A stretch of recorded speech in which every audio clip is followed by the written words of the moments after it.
All right, let's talk Lamar Jackson and the Baltimore Ravens. Listen, it wasn't the greatest stat line you'll ever see from Lamar Jackson, but you know what? I thought he played well. I thought the Ravens played well. They got the job done against Cleveland. So let's talk about how Lamar played. The good and there was some bad. So we're going to talk about it all. Let's start off with a good play though. So we're going to start off with this play. This is just so awesome to see. If you're a Ravens fan, this is what you've been missing these past few years. I feel like every time I make a Lamar video, I bring up one of these plays this season because it's just not something we have seen really before. So it's going to be a cover one play, and you have Devin Duvernay running a one-on-one matchup on the outside because there's only one safety deep. He will not be going over to help Duvernay, and Duvernay's been really good this season for Baltimore. He had shown some flashes, but really I think hadn't lived up to the draft hype so far up until this season, when he really has, I think, been a contributor and a good contributor. So it's going to be a one-on-one matchup on the outside.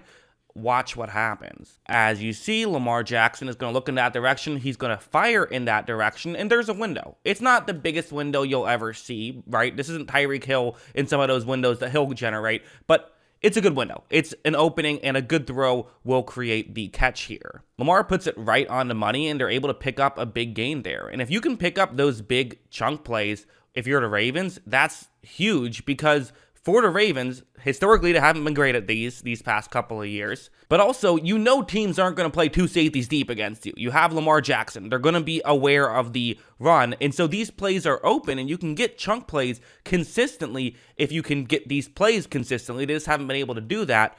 But this season, they've been getting them a lot more, which is part of why I feel like even if, again, the record may be a little bit disappointing so far at 4-3, but I still feel very optimistic about their chances because of the fact that I feel like their offense is maybe not putting up the numbers we've seen it put up in years past, but it is more complete, I think, than we've seen it in years past. Although I have to say, it wasn't every play that was happening. This one's a good example where just, again, to set a stage, we're currently, at the first play in the second quarter.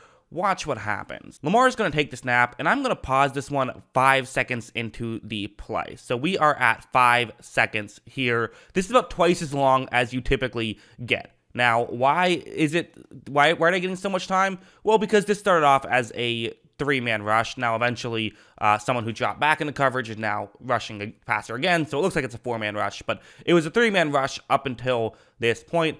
There's still nothing that Lamar Jackson sees. So you'd have liked to see somebody potentially get open. It's a third down and long, so that's the issue. It's just a tough situation, part of why you don't want to put yourself in these situations to begin with. However, as you see, Lamar Jackson is eventually going to get to this point where, okay, nothing got open. He held onto the ball for maybe a little bit too long. It's a disaster, right? Well, no, there still always is this Lamar Jackson thing. Watch him somehow get out of this, stay on his feet, and pick up a few yards. Doesn't get the first down or anything like that, but still, an exciting play. Even if it was, I think I would still say there's kind of a negative of no one's getting open, but it's also a tough assignment. So it was a tough task, a tough test, but they failed. I think it's fair to say. Now let's go over here. So what's going to happen on this play is it's zone coverage. You have a receiver who's running over the middle, trying to find a soft spot in zone. And this is just the issue with Cleveland. So, okay, they played that, okay, let's have a one-on-one matchup on the outside try. The issue is that Baltimore hit it early on,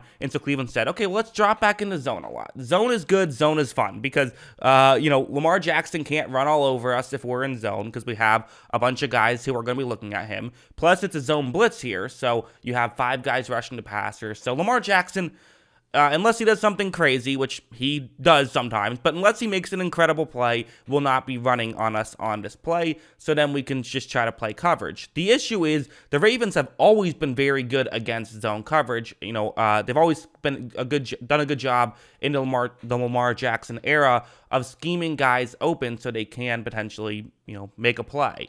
Look at how, when Lamar Jackson takes the snap, he fires one the second he sees something open, which that's good too. He has that quick release. His mechanics are so great with his quick release, but still gets a lot of power. But the second he noticed something open, throwing it in that direction, you see that you have a receiver who can make the play. He does. That's Isaiah Likely who makes the grab, and you're able to pick up some more yards. So again, these are the binds that the offense puts you in if you're a defense. And what do you do about it? There's really not a lot you can do about it. You kind of just have to pick your poison to some degree when you're going up against Lamar Jackson. Like, this play is a great example of the pick your poison to some degree type of play, where it's going to, again, be a man coverage play. They're blitzing here. They're trying to generate some pressure.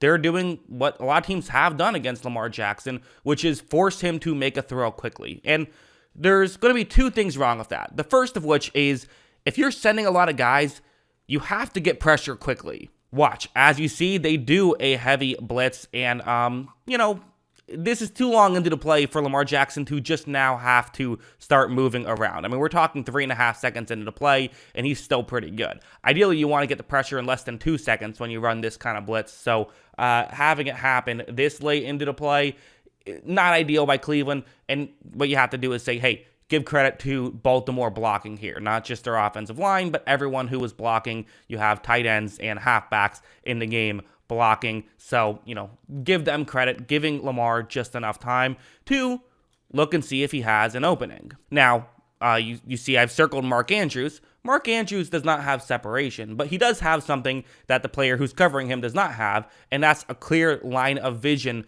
to the quarterback. If you're covering Andrews here, you can't turn around, because then you'll completely lose where Andrews is. He could just run in a direction, and then, you've completely lost him, and Mark Andrews is wide open into the end zone. So because of that, you have to play the receiver. So Lamar throws it, and Andrews can adjust to the ball, whereas the defensive back could not, and they're able to get into the end zone for a touchdown. So again, it's guys winning their one-on-one matchup. Andrews won his one-on-one matchup.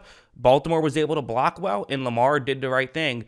And that's, those types of plays were kind of the difference in this one.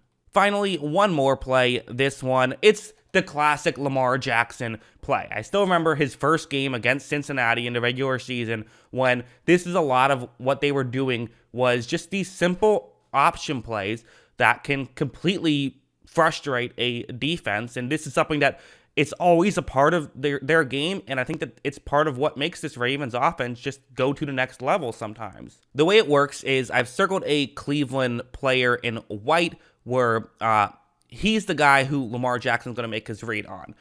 You can do it two different ways, but the way they're doing it right now is that the halfback, if he gets the ball, is going to be running to the offense's right.